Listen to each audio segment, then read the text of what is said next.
trying to do harm to you, what they don't understand is God is in control.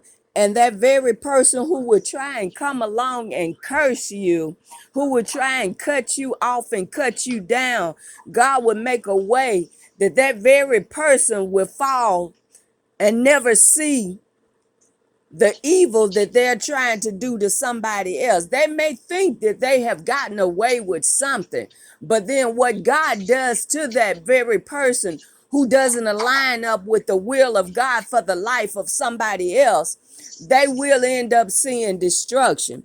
So that's what this story begins to unveil to you. So in verse of Numbers 21 and verse 34 and 35, this is what I like that God said at the end of chapter 21 before we even get started on 22. It said, the Lord said to Moses, do not be afraid of him, for I have handed him over to you with his whole army and his land. Do to him what you did to Sihon, king of Amorites, who reigned in Heshbon. 35. So they struck him down together with his sons and his whole army, leaving them no survivors, and they took possession of his land. Now, verse 22 begins with, then the Israelites traveled to the plains of Moab and camped along the Jordan across from Jericho. Verse 2. Now Balak, son of Zippor, saw all that Israel had done to the Amorites. Verse 3. And Moab was terrified because there were so many people.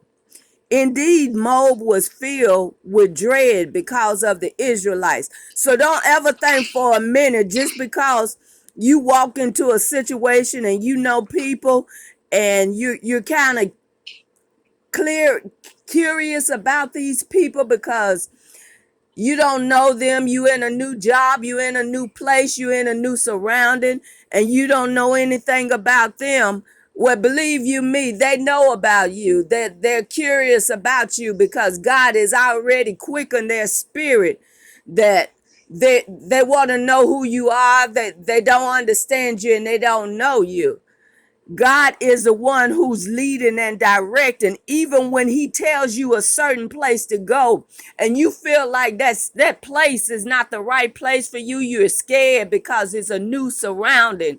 It's a new situation. It's people you don't know anything about. The whole thing is unfamiliar to you, or you've heard about these people and you don't want to.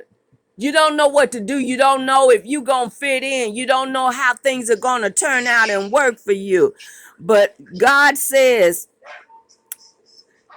going back to verse 3, and Moab was terrified because there were so many people. Indeed, Moab was filled with dread because of the Israelites. So for all you know, those people may have an assumption about who you are. And so they're in dread of you because they don't know what you can do and who you are and how you're going to perform to outshine them, to make them look bad. Verse 4. The Moabites said to the elders of Midian, this horde is going to lick up everything around us as an ox licks up the grass of the field.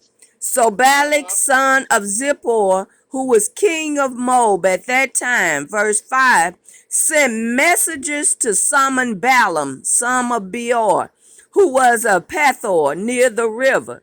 In his native land, Balak said, a people has come out of Egypt.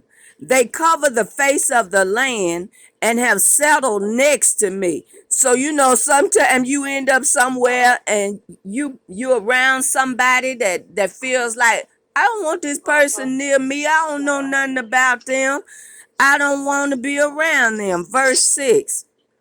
Now come and put a curse on these people because they are too powerful for me. And that's how they're looking at you. Okay.